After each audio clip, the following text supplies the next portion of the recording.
today we are discussing about the transistor as an amplifier. Amplifier student एक ऐसा electronic circuit होता है जो स्मॉल इनपुट सिग्नल को लार्जर आउटपुट सिग्नल में कन्वर्ट करता है। आज के इस लेक्चर में हम लोग बात करेंगे कि हम लोग एक ट्रांजिस्टर को किस तरह से एज एन एम्पलीफायर इस्तेमाल कर सकते हैं। Consider a transistor with the common emitter configuration. यहाँ पे हम लोगों ने एक NPN ट्रांजिस्टर लिया स्टूडेंट और इसको हम लोग कॉमन इमीटर कॉन्फ़िगरेशन में यूज़ करेंगे। आप लोग जानते हैं एक ट्रांजिस्टर को 3 डिफरेंट कॉन्फ़िगरेशन में यूज़ किया जा सकता है, common base configuration, common emitter configuration and common collector configuration. लेकिन जब कभी भी आप लोगों ने ट्रांजिस्टर को एज एन एम्पलीफायर इस्तेमाल करना है तो आप लोग कॉमन इमीटर कॉन्फ़िगरेशन का इस्तेमाल करेंगे। ये कॉमन इमीटर कॉन्फ़िगरेशन क्या है इसको हम लोग नेक्स्ट चल के देखेंगे। आइए सबसे पहले हम लोग बात करते हैं biasing of this NPN transistor. Battery VBB forward biases the base emitter junction. यहाँ पे मैंने स्टूडेंट 2 तरह की बैटरीज ली हैं, VBB एंड VCC।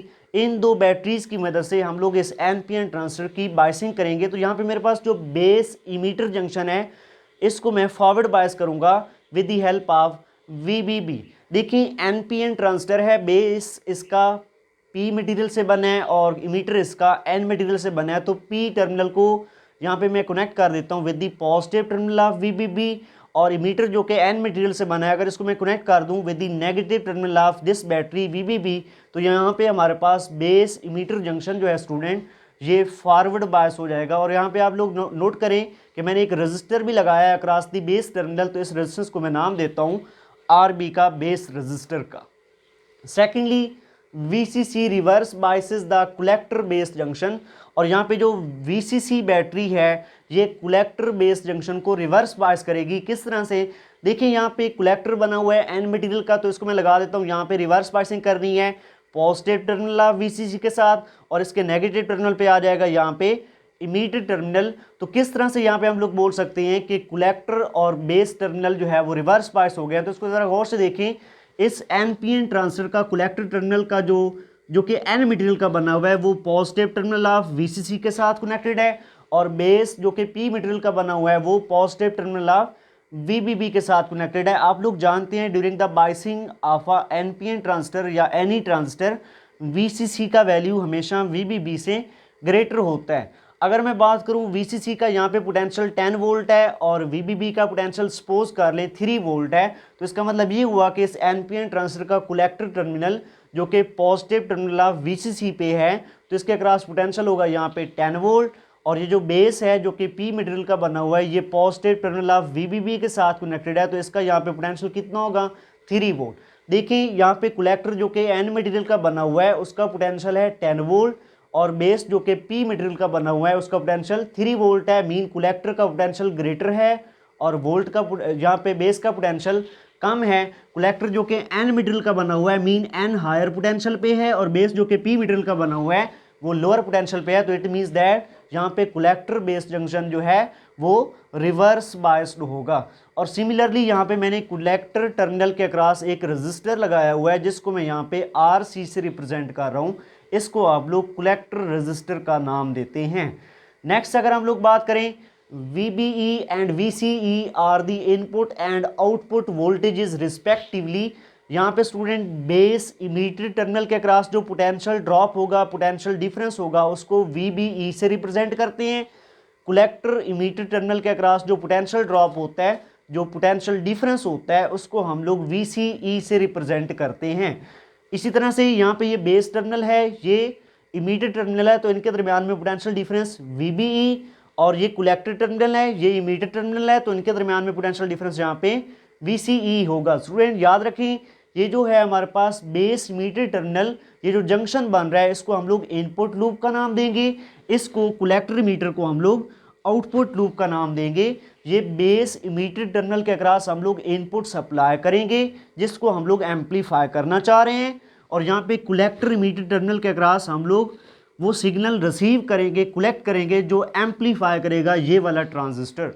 तो सेम यहाँ पे ये पोटेंशियल बेस इमीटर के दरमियान में VBE जिसको आप लोग V इन से भी रिप्रेजेंट कर सकते हैं और यहाँ पे कलेक्टर इमीटर के टर्मिनल के दरमियान में जो पोटेंशियल है वो उसको VCE या V0 V आउटपुट का नाम देंगे और ये यहाँ पे VC इधर भी रिप्रेजेंट किया जा सकता है। सेकेंडली आपको पता है बेस इमीटर टर्मिनल जो है ये फॉरवर्ड बायस है, तो बेस इमीटर टर्मिनल जब फॉरवर्ड बायस होगा ये वाला जंक्शन कितनी रेजिस्टेंस ऑफर करेगा, जब कोई पीएन जंक्शन फॉरवर्ड बायस होता है तो वो मिनिमम रेजिस्टेंस ऑफर करता है। तो बेस इमीटर टर्मिनल के दरमियान में जो इनपुट रेजिस्टेंस होगी इसको हम लोग यहाँ पे रिप्रेजेंट कर रहे हैं आर आई ई से, स्मॉल आर आई ई। देखिए जरा गौर से, मैंने बात की थी कॉमन इमीटर कॉन्फ़िगरेशन की, ये इनपुट लूप है, ये आउटपुट लूप है। ट्रांजिस्टर का ये जो इमीटर टर्मिनल है ये इनपुट लूप में भी है, आउटपुट लूप में भी है। आप यूं कह सकते हैं emitter is a common terminal between input loop and output loop, that's why such this configuration of NPN transistor is known as a common emitter configuration. इसी वजह से इसको कॉमन इमीटर कॉन्फ़िगरेशन का नाम देंगे। और यहाँ पे ये बेस टर्मिनल, इमीटर और कलेक्टर तीनों के एंड को कॉमन करके हम लोगों ने यहाँ पे ग्राउंड किया हुआ है। अब हम लोगों ने करना क्या है, हम लोग यहाँ पे जो आउटपुट लूप है इसके अक्रॉस ये VCE या आउटपुट पोटेंशियल का वैल्यू निकालेंगे। कब? जब हम लोगों ने यहाँ इनपुट के अक्रॉस कोई सिग्नल प्रोवाइड नहीं किया, उस वक्त इस बाइसिंग ऑफ ट्रांजिस्टर की वजह से कितना यहाँ पे कलेक्टर इमीटर के दरमियान में पोटेंशियल डिफरेंस है उसका वैल्यू निकालेंगे just before providing the input signal eight base and emitter terminal. तो आइए इसको हम लोग निकालते हैं। इसके लिए हमारे पास सिंपल सी कैलकुलेशन है और वो ये है कि आउटपुट लूप पे हम लोग किरचॉफ सेकंड रूल अप्लाई कर देंगे। Applying the Kirchhoff second rule on output loop. आप लोग जानते हैं किरचॉफ सेकंड रूल का स्टेटमेंट है the sum of all voltage changes across a close loop is equal to 0।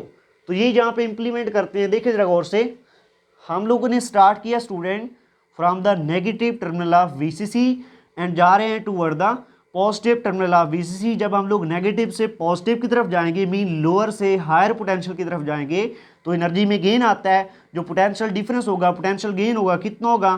Plus VCC होगा। तो इसको हम लोग यहाँ पे प्लस VCC लेके देंगे। नेक्स्ट हम लोग जा रहे हैं, देखिए गौर से, यहाँ पे करंट को डिफाइन करते चलें। ये VCC के क्रॉस, कलेक्टर के टर्मिनल के क्रॉस जो करंट फ्लो करेगा उसको I से रिप्रेजेंट करेंगे, IC से कलेक्टर करंट। और यहाँ पे VBB के क्रॉस, बेस टर्मिनल के क्रॉस जो करंट फ्लो करेगा इसको IB से रिप्रेजेंट करेंगे, बेस करंट। और यहाँ पे जो इमीटर टर्मिनल के क्रॉस करंट फ्लो करेगा उसको हम लोग रिप्रेजेंट करेंगे IE से, इमीटर करंट से। अब देखिए हम लोग जा रहे हैं अपवर्ड, हमारा डायरेक्शन ऑफ कैलकुलेशन अपवर्ड है और करंट का डायरेक्शन भी वही है। इट मीन्स दैट अब यहाँ पे कंपोनेंट आ रहा है RC के क्रॉस पोटेंशियल ड्रॉप कितना होगा? जब हमारा डायरेक्शन ऑफ कैलकुलेशन और करंट का डायरेक्शन सेम हो तो पोटेंशियल डिफरेंस जो होता है, जो पोटेंशियल चेंज होता है वो नेगेटिव होता है। कितना यहाँ पे पोटेंशियल चेंज होगा? इसमें से करंट कितना फ्लो कर रहा है, IC रेजिस्टेंस कितनी है, RC पोटेंशियल ड्रॉप यहाँ पे होगा माइनस IC/RC। नेक्स्ट अगर हम लोग यहाँ से ऐसे मूव करके आए तो यहाँ पे कोई हमारे पास कंपोनेंट नहीं है, लेकिन जहाँ पे हम लोग ने कलेक्टर से इमीटर टर्मिनल की तरफ जाना है। देखिए जरा गौर से, collector of this NPN transistor को हम लोगों ने पॉजिटिव टर्मिनल ऑफ VCC के साथ कनेक्ट किया है और इमीटर को हम लोगों ने नेगेटिव टर्मिनल ऑफ VCC के साथ कनेक्ट किया है। It means that collector higher potential पे है, इमीटर लोअर पोटेंशियल पे है और हम लोग हायर से लोअर की तरफ जा रहे हैं। मीन हायर से लोअर की तरफ जा रहे हैं तो एनर्जी में लॉस होगा, पोटेंशियल में लॉस होगा। कितना लॉस होगा? VCE the potential drop between collector and emitter. तो इसको यहाँ पे लिख देंगे माइनस VCE। तो यहाँ से हम लोग चले थे नेगेटिव टर्मिनल बैटरी से ऐसे घूमते हुए, जब इधर आए देखिए यहाँ पे और कोई कंपोनेंट नहीं है, तो sum of all potential changes across a close loop is equal to 0। ये KVL है, किरचॉफ वोल्टेज रूल है। तो यहाँ से आप लोग अगर VCE का वैल्यू निकालना चाहें, VCE यहाँ पे माइनस है, इस साइड पे जाके पॉजिटिव हो गया। VCE का वैल्यू हो गया VCC माइनस IC/RC। अब यहाँ पे अगर आप लोग ये VCE the potential drop between the collector and emitter निकालना चाहते हैं तो आप लोग यहाँ पे VCC का वैल्यू कांस्टेंट होगा, RC भी कांस्टेंट है, IC का वैल्यू निकालें। अब सबसे पहले हम लोग IC कलेक्टर करंट का वैल्यू निकालेंगे। यहाँ पे सबसे पहले हम लोग बेस करंट निकालते हैं। Base current is equal to IB which is equal to the potential difference between base and emitter, क्योंकि बेस करंट इनपुट लूप का करंट है और इनपुट लूप का जो पोटेंशियल डिफरेंस है वो यहाँ पे VBE है। VBE dividing by input resistance, the resistance between the base and emitter terminal RIE। तो input potential dividing by input resistance, that's a input current. IB is equal to VBE the potential drop between the base and emitter dividing by RIE, this is the resistance between the base emitter junction. Where the RIE is the base emitter resistance of a transistor. तो आप लोगों ने ये formula पढ़ा हुआ है, the gain of a transistor which is represented by the beta, beta is equal to IC dividing by IB, the ratio between the collector current to the base current is called gain of a transistor. Previously आप लोग पढ़ चुके हैं। यहाँ से अगर आप लोग IC का वैल्यू निकालना चाहें, IC is equal to beta into IB। यहाँ पे आप लोग IB का वैल्यू निकाल चुके हैं, बेस करंट का ये वाला वैल्यू इधर पुट कर दें तो हमारे पास कलेक्टर करंट का फार्मूला आएगा IC is equal to beta VBE dividing by RIE। इस इक्वेशन को हम लोग नाम देंगे इक्वेशन 2 का। Now put the equation 2 in equation 1। ये जो कलेक्टर करंट का आप लोगों ने एक्सप्रेशन निकाला है इसको इक्वेशन 1 में यहाँ पे पुट कर दें तो हमारे पास जो एक्सप्रेशन बनेगा, देखें VCE जो है हमारे पास the potential difference between the collector emitter terminal that's equal to VO। VO is the output potential. तो यहाँ पे VO को इससे रिप्रेजेंट कर देंगे, VO is equal to VCE, where as the VCC minus IC का वैल्यू पुट किया beta VBE dividing by RIE into RC। तो ये इक्वेशन इसको हम लोग नाम देंगे 3 का। ये जो इक्वेशन 3 है स्टूडेंट, ये कब है? This is a potential difference between the collector emitter terminal when we have provided zero input signal across base and emitter। जब हम लोगों ने बेस इमीटर टर्मिनल के अक्रॉस कोई इनपुट सिग्नल अप्लाई नहीं किया, उस वक्त कलेक्टर इमीटर टर्मिनल के अक्रॉस जो है ना आउटपुट वोल्टेज कितना है या पोटेंशियल डिफरेंस कितना है, ये उसका वैल्यू है। अब हम लोग क्या करते हैं, अब हम लोग बेस इमीटर टर्मिनल के अक्रॉस जिस स्मॉल इनपुट सिग्नल प्रोवाइड करते हैं जिसका वैल्यू यहाँ पे डेल्टा Vin है। अगर हम लोग बेस इमीटर टर्मिनल के अक्रॉस जो स्मॉल इनपुट सिग्नल प्रोवाइड करेंगे तो हमारे पास ऑलरेडी पोटेंशियल डिफरेंस कितना है बेस इमीटर में, VBE। ये कोई स्मॉल सिग्नल जहाँ पे इनपुट सप्लाई करेंगे तो VBE में कोई इंक्रीज देखने को आएगा। यस, यहीं पे मैंने ये इसको नोट कर दिया है, when small signal voltage delta Vin at input terminal.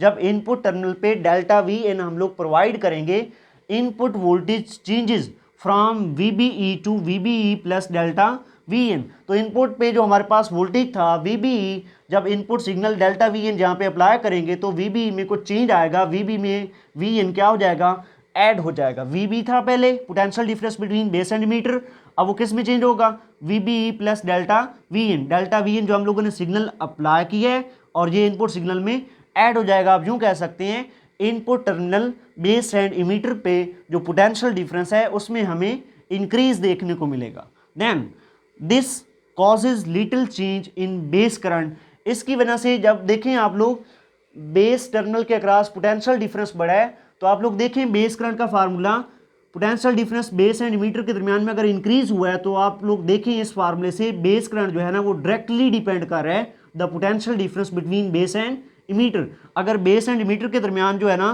Potential difference VBE से VBE प्लस डेल्टा Vin हुआ है तो यहाँ पे बेस करंट में भी हमें इंक्रीज देखने को मिलेगा। वो कितना होगा ये यहाँ पे बताया जा रहा है, this will causes the little change in base current from IB to delta IB plus delta B।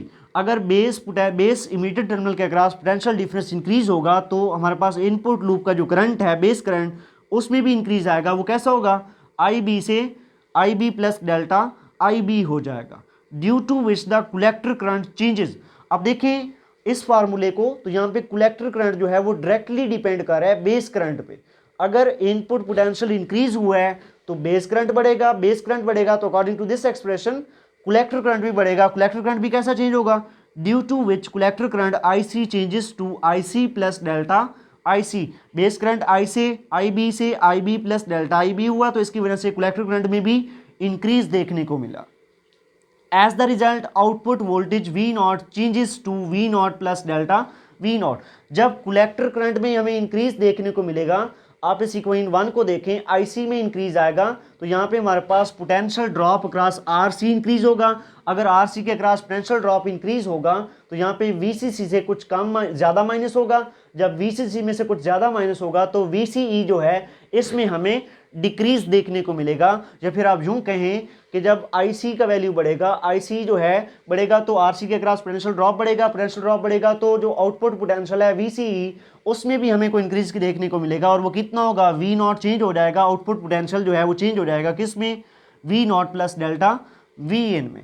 देखिए जरा गौर से, हम लोगों ने यहाँ पे इनपुट सिग्नल प्रोवाइड किया डेल्टा वी एन। जब हम लोगों ने यहाँ पे सिग्नल प्रोवाइड किया तो बेस वोल्टेज जो था, बेस मीटर वोल्टेज जो था उसमें इंक्रीज आया।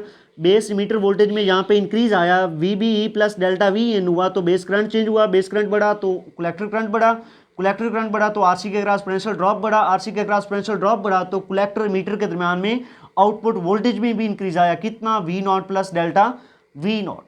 तो यहां से हम लोग क्या करते हैं, by substituting the changed values in equation 3। ये जो इक्वेशन 3 है यहाँ पे स्टूडेंट देखें, यहाँ पे वी नॉट है, वी नॉट में चेंज क्या देखने को मिला है, वी नॉट यहाँ पे V not plus delta V nought हुआ है तो वो यहाँ पे पुट करेंगे। यहाँ पे वीसीसी में कोई चेंज नहीं आया, बीटा भी कांस्टेंट है, वीबी जो था बेस मीटर के दरमियान पोटेंशियल वो भी इंक्रीज हुआ है, वीबी प्लस डेल्टा वी एन हुआ है तो इसकी वैल्यू भी इधर पुट करेंगे। आरसी कांस्टेंट है, आर आई भी कांस्टेंट है, उसको हम लोग कुछ नहीं कहेंगे। देखें ये वाली सारी सब्स्टिट्यूशन इसके अंदर पुट करेंगे इस इक्वेशन 3 में, तो हमारे पास ये नेक्स्ट इक्वेशन 4 आ जाएगी, वी नॉट जो कि चेंज हो गया plus delta V not which is equal to V C C minus beta over R I E into V B E plus delta V N into R C. इस equation को नाम देंगे हम लोग इक्वेशन 4 का। Now subtract equation 3 from equation 4। इस equation 3 को इस 4 इक्वेशन में से सब्ट्रैक्ट कर दें। देखें V not plus delta V naught minus V not which is equal to V C C minus beta into V B E plus delta V N into R C dividing by R I E minus V C C plus beta V B E R C over R I E. ये equation 3 को इस equation 4 में से subtract कर दिया। देखें यहाँ पे प्लस वी नॉट कैंसिल हो गया माइनस वी नॉट के साथ, और यहाँ पे plus V C C cancel हो जाएगा माइनस वी सी सी के साथ। तो रिमेनिंग इक्वेशन को हम लोग कुछ यहाँ पे इस तरह से लिखेंगे, delta V not is equal to, और इसके साथ ही ये बीटा आर सी और आर आई को इस ब्रैकेट वाली रकम के साथ जो है ना हम लोग मल्टीप्लाई कर देंगे। और याद रखें यहाँ पे नेगेटिव साइन कॉमन है तो ये दोनों नेगेटिव हो जाएंगी, तो हमारे पास रिजल्ट कुछ इस तरह से बनेगा, minus beta V B E R C dividing by R I E minus beta delta V N R C dividing by R I E plus beta V B E R C dividing by R I E. यहाँ पे ये minus beta V B E R C और R I E है, यहाँ पे plus beta V B E R C over R I है, तो ये दोनों टर्म आपस में कैंसल आउट हो जाएंगे। रिमेनिंग टर्म हमारे पास कुछ यूँ बनेगी, delta V not is equal to minus beta delta V N R C dividing by R I E. यहाँ पे डेल्टा वी एन मल्टीप्लाई हो रहा है, इधर आकर ये डिवाइड हो जाएगा, तो यहाँ पे हो जाएगा delta V naught dividing by delta V N which is equal to minus beta R C dividing by R I E. ये जो स्टूडेंट है delta V naught change in output potential dividing by change in input potential, ये output पे signal जो हमें change मिल रहा है उसका वैल्यू है, यहाँ पे इनपुट सिग्नल है, या फिर यूँ कहें ये आउटपुट पोटेंशियल है डिवाइडिंग बाय इनपुट पोटेंशियल। तो आउटपुट पोटेंशियल को इनपुट पोटेंशियल से अगर हम लोग डिवाइड करें तो यहाँ से हमें ये टर्म मिलता है, इसको हम लोग लिखते हैं ए, और इस ए को हम लोग नाम देते हैं गेन ऑफ एम्पलीफायर का। जिस तरह से आप लोग यहाँ पे बात कर रहे थे beta collector current dividing by base current, output current dividing by input current, that's a gain of a transistor. Similarly the output potential dividing by input potential, that's a gain of a amplifier, या पे इसको आप लोग gain of a voltage का नाम देंगे, और ये इक्वल होगा minus beta R C dividing by R I E. यहाँ पे देखें gain of a voltage for this amplifier जो है वो 3 चीज़ों पे डिपेंड कर रहा है। यहाँ पे beta gain of a transistor, यहाँ पे आप लोगों ने जो ट्रांजिस्टर इस्तेमाल किया इसका गेन कैसा है, ठीक है, ये यहाँ पे तकरीबन कांस्टेंट होगा। R see the collector register, output loop में जो आप लोगों ने कलेक्टर रजिस्टर लगाई है उस पर डिपेंड कर रहा है। And secondly R I E, this is a input resistance between base and emitter terminal, तो इसका वैल्यू आप लोग जानते हैं, स्मॉल आर आई का value base and emitter terminal के दरमियान रेजिस्टेंस है, ये वेरी स्मॉल होती है क्योंकि बेस इमीटर जंक्शन जो है वो फॉरवर्ड बायस है, और जब कोई पीएन जंक्शन फॉरवर्ड बायस होता है तो वो स्मॉल रेजिस्टेंस ऑफर करता है, तो इसका वैल्यू स्मॉल होगा। देखिए बीटा आप लोग जानते हैं गेन ऑफ अ ट्रांजिस्टर जो है वो सेवरल हंड्रेड्स में होता है, हंड्रेड्स की टर्म में होता है, और आर सी जो आउटपुट रेजिस्टेंस है ये भी लार्ज होता है, जबकि आर आई ई का वैल्यू स्मॉल होता है, तो डिनोमिनेटर में स्मॉल आर आई ई का वैल्यू स्मॉल होगा, बीटा भी ग्रेटर है आर सी भी ग्रेटर है, तो ओवरऑल जो है ना गेन ऑफ एम्पलीफायर का वैल्यू कैसा होगा, लार्जर होगा। ए का वैल्यू ग्रेटर होता है, सेवरल हंड्रेड्स की फॉर्म में होता है, तो यहाँ से value of a A is in order of a hundreds, A का वैल्यू हंड्रेड्स के ऑर्डर में होता है। So we can say that input voltage is amplified. अगर ए का वैल्यू ज़्यादा होता है mean output potential dividing by input potential का वैल्यू ज़्यादा होता है, तो हम लोग जो यहाँ पे इनपुट सिग्नल प्रोवाइड कर रहे थे डेल्टा वी इन, वो यहाँ पे हमें एम्पलीफाइड होके मिलेगा। ये उसका मैंने कर्व बनाया हुआ है, आइए इसको देखते हैं ये क्यों इस तरह से है। Negative sign, here the negative sign shows there is a phase shift of a 180 degree. इस एक्सप्रेशन में ये जो नेगेटिव साइन है स्टूडेंट, ये शो कर रहा है कि यहाँ पे आउटपुट सिग्नल और इनपुट सिग्नल के दरमियान में 180 डिग्री का फेज शिफ्ट होगा between input and output signal. ये इनपुट सिग्नल और आउटपुट सिग्नल में 180 का फेज शिफ्ट किस तरह से होगा, आइए इसको मैं यहाँ पे क्लियर कर देता हूँ। देखिए इनपुट सिग्नल यहाँ पे डेल्टा वी इन है, आउटपुट सिग्नल यहाँ पे मैंने इसकी कर्व बनाई है, ये हमारे पास डेल्टा वी नॉट है। इनमें फेज शिफ्ट का क्या मतलब है, 180 का फेज शिफ्ट। देखिए अगर आप लोग यहाँ पे इनपुट पे पॉजिटिव हाफ साइकिल प्रोवाइड करेंगे तो ये ट्रांजिस्टर एज एन एम्पलीफायर आपको in large negative half cycle देगा। आप पॉजिटिव हाफ साइकिल इनपुट पे दे रहे हो, ये आपको नेगेटिव हाफ साइकिल देगा, लेकिन कैसा, एम्पलीफाई करके। सेकेंडली अगर आप लोग यहाँ पे नेगेटिव साइकिल प्रोवाइड करोगे इनपुट पे, ये आपको पॉजिटिव साइकिल देगा। देखिए आप पॉजिटिव हाफ साइकिल दे रहे हैं तो ये ट्रांजिस्टर आपको नेगेटिव हाफ साइकिल देगा आउटपुट पे। अगर आप लोग इनपुट पे नेगेटिव हाफ साइकिल दे रहे हैं तो ये ट्रांजिस्टर आपको आउटपुट पे पॉजिटिव हाफ साइकिल देगा। ये जो प्रोसेस है इसको हम लोग फेज शिफ्टिंग कहते हैं। और यहाँ पे कितना फेज शिफ्ट हो रहा है, 180 डिग्री का फेज शिफ्ट हो रहा है। ये किस तरह से होता है कि यहाँ पे हम लोग पॉजिटिव हाफ साइकिल दे रहे हैं, नेगेटिव हाफ साइकिल एम्पलीफाई होकर मिलेगा, और यहाँ पे नेगेटिव हाफ साइकिल दे रहे हैं तो पॉजिटिव हाफ साइकिल मिलेगा। ये किस तरह से होता है, आइए इसको देखते हैं। देखें अगर हम लोग यहाँ पे सपोज कर लें during a first positive half cycle, input पे हम लोगों ने फर्स्ट पॉजिटिव हाफ साइकिल दी है, तो देखिए यहाँ पे जो VBE है, बेस इमीटर के दरमियान में पोटेंशियल है, ये कैसा है, पॉजिटिव है, क्योंकि यहाँ पे DC बैटरी लगी है। DC पोटेंशियल जो है वो पॉजिटिव ही होता है, कभी नेगेटिव नहीं होता। तो यहाँ पे VBE का वैल्यू इंक्रीज होगा।